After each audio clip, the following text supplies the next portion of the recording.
जय भीम, वंदे मातरम, जय हिंद, जय भारत। देखिए, सबसे पहले मेरे भाई ने एक बात कही कि आप मोहित शर्मा है, आपको शर्म नहीं आती। देखिए, मैं आपको एक बात बताता हूँ, मेरे नेम के पीछे मोहित शर्मा जरूर हो सकता है, लेकिन मैंने कभी किसी को अपने से छोटा या अपने से बड़ा किसी को नहीं समझा। ये मेरे लिए मेरी बहन है, और जब मेरी बहन के ऊपर आ जाएगी ना, तो मोहित अपनी बहन से इतना प्यार करता है कि बहन के लिए अपनी जान भी दे सकता है और अपना खून भी दे सकता है, क्योंकि ये मेरे लिए बहन है। और हम आज समाज में परिवर्तन चाहते हैं, हम समाज में परिवर्तन चाहते हैं कि आज हमारी बहन जो लड़ाई लड़ रही है, हमारी किसी भी बहन को ये जातिगत नाम का टॉर्चर सहन न करना पड़े। हम चाहते हैं कि सबको एक समान, जो बाबा साहब ने जो अधिकार दिए हैं, राइट टू फ्रीडम का, राइट टू स्पीच का, राइट टू इक्वालिटी का, वो अधिकार हमारे देश की हर एक बहन को मिले।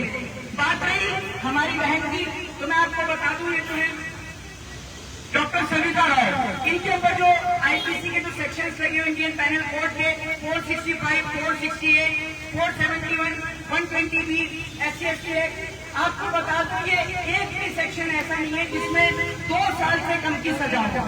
सब में 2 साल से ज्यादा की सजा है। कोई जालसाजी का है, कोई नकली डॉक्यूमेंट्स बनाने का है, कोई छल करने का है, सब ऐसे ही इसके ऊपर जो आईपीसी लगी हुई है। मैं आपको बता दूं, जब SC/ST एक्ट लगा हुआ है तो सरकार ने तत्काल इनकी गिरफ्तारी क्यों नहीं करी? एक नकली दस्तावेज बनाने के लिए 120B IPC Indian panel code के 120B सेक्शन इनके ऊपर लगाया गया है, जिसमें नकली डॉक्यूमेंट्स बनाए जाते हैं, 468 छल किया जाता है, लेकिन अब तक इनकी गिरफ्तारी नहीं की गई है। आप सोच कर देखिए, जब आप और हम कहते हैं कि we are living in 21st century, कि हम 21वीं सदी के भारत में रहते हैं, आपको लगता है कि हम 21वीं सदी के भारत में रहते हैं?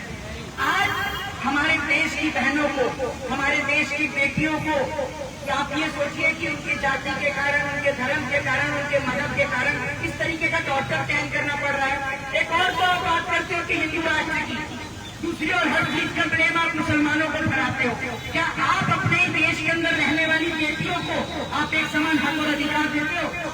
कभी आप किसी को गोली चढ़ने पर मार देते हो, कभी आप किसी को कुछ बढ़ाने पर मार देते हो। ये आपको लगता है 21वीं सदी का भारत है?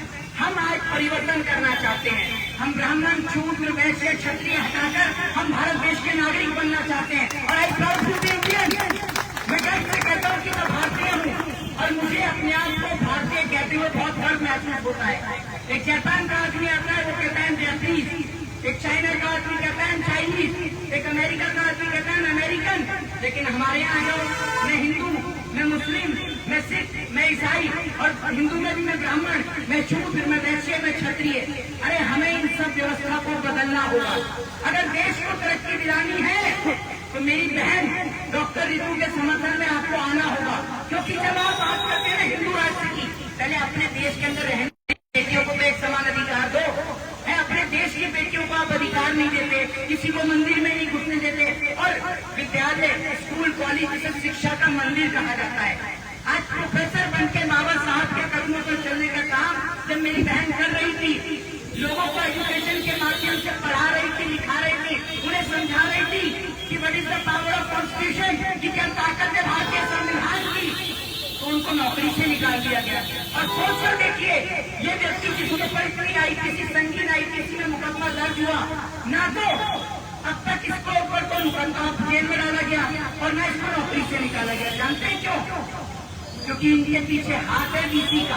तो यहाँ की जो वाइस चांसलर है ना, वो आरएसएस समर्थन कर रहे हैं। ये आप समझ लीजिए, वो राष्ट्रीय स्वयं सेवक संघ, जो कि अब निक्कर से फुल पैंट पर आ रहे हैं, ये निक्कर से फुल पैंट वाले देश के अंदर सिर्फ नफरत ही घोलना का काम करते हैं। और अभी यहाँ पर जितने भाई एबीपी है, एनएसआई का बैनर लेकर चल रहे हैं, मैं आपसे कहना चाहता हूँ, ये आपके समाज की, आपके देश की बेटी है, ये आपके देश की बेटी है। आप एबीपी, एनएसआई ये छोड़कर अपने देश की बेटी के समर्थन में आइए, क्योंकि ये आपके कॉलेज की प्रोफेसर है। और अगर कॉलेज के प्रोफेसरों का यही हाल होता रहा तो इस देश में वो दिन दूर नहीं जब शिक्षा इस देश से समाप्त हो जाएगी। और इस देश के अंदर कुछ ऐसे लोग हैं जो चाहते हैं कि शिक्षा का समापन हो। लेकिन मैं आपको बता दूं कि जब इस देश के अंदर बाबा साहब के संविधान के ऊपर आ जाएगी, तो हम लोग उन लोगों में से हैं कि बाबा साहब के संविधान के लिए अपने खून का एक एक कतरा बहा देंगे, लेकिन संविधान पर आंच नहीं आने देंगे। और इस देश के अंदर कोई भी हमारे भाई के ऊपर अगर उसके ऊपर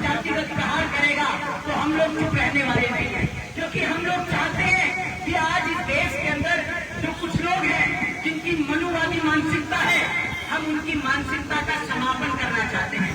हमारा विरोध किसी जाति, किसी धर्म, किसी मजहब से नहीं है। हम चाहते हैं कि आप बाबा साहब के संविधान को पढ़ें। हम चाहते हैं कि वो संविधान जिसने हर एक व्यक्ति को एक समान हक, एक समान अधिकार दिया, हर एक व्यक्ति को जीने का अधिकार दिया। और अभी आप लोग कह रहे हैं कि भाई अभी एक व्यक्ति ने कहा कि कोई तो यही तो खूबसूरती है हमारे देश की, कि India is a democratic country, कि भारत एक लोकतांत्रिक देश है और इस लोकतांत्रिक देश में हर एक व्यक्ति को अपने मन मर्जी से जीने की इजाजत है, अपने धर्म को मानने की स्वीकृति है। लेकिन धर्म के नाम पर आप किसी को ऊंच नीच दिखाएं। हम इस ऊंच नीच का समापन करना चाहते हैं। हम समाप्ति चाहते हैं ऊंच नीच की। हम चाहते हैं कि या तो सरकार इस देश में एक चीज लागू कर दे कि अगर मैं मोहित हूँ तो या तो अगर मेरे को अपने पीछे लगाना है तो मैं इंडियन लगाऊं, अदरवाइज ना लगाऊं। सबके पीछे से कास्टिज्म फैक्टर समाप्त कर दे और एक कास्ट दे दे सबके पीछे कि आप अपने नाम के पीछे लगाओ भारतीय, इंडियन, और गर्व से लगाओ आप भारतीय। अगर आपको पसंद आता है तो लगाइए, अदरवाइज मत लगाइए। देखिए इस देश में जातिगत फैक्ट्री समाप्त हो जाएगा, क्योंकि पता कैसे चलता है कि कौन ब्राह्मण है, कौन शूद्र है, कौन वैश्य, कौन क्षत्रिय है, इसी से तो पता चलता है। अपने नेम के पीछे लगाइए वोट दीजिए। मैं तो शुरुआत अपने से ही करता हूँ सर, मैं तो अपने को ही कहता हूँ कि वोट दीजिए। और हमें गर्व होना चाहिए अपने आपको भारतीय कहते हुए। देश के तिरंगे को लेकर हम अपने देश को प्रेजेंट करते हैं। आज हमारे देश की स्थिति ये है कि आपको बता दूं कि एक व्यक्ति को बचाने के चक्कर में मेरी बहन एक ऐसी बहन है जिस देश में कोई भी आंदोलन हुआ, आज मैं ये समझता हूँ कि वो लोग सेल्फिश लोग होंगे तो अगर मेरी बहन के समर्थन में नहीं मिले। मैं आपको एक बात बता दूं, इस देश में किसान आंदोलन से लेकर CNRC से लेकर पहलवानों के मुद्दे से लेकर इस देश के अंदर महिला उत्पीड़न का किसी भी देश की बेटी के ऊपर पूरे भारत में कहीं भी अत्याचार हुआ है तो मेरी बहन अपने बॉडी को छोड़कर वहां जाने का काम किया है। लेकिन आज आप सोचिए कि मेरी बहन यहाँ पर बैठी हुई है, लेकिन अगर कोई समर्थन देने के लिए ना आए तो मैं उसको सीधे तौर पर सेल्फिश समझूंगा, या तो फिर वो अपने मतलब के लिए आता है। जब तक आप और हम ही एक नहीं होंगे, हम बाबा साहब का सपना कैसे पूरा करेंगे? बाबा साहब का सपना है राइट टू एजुकेशन।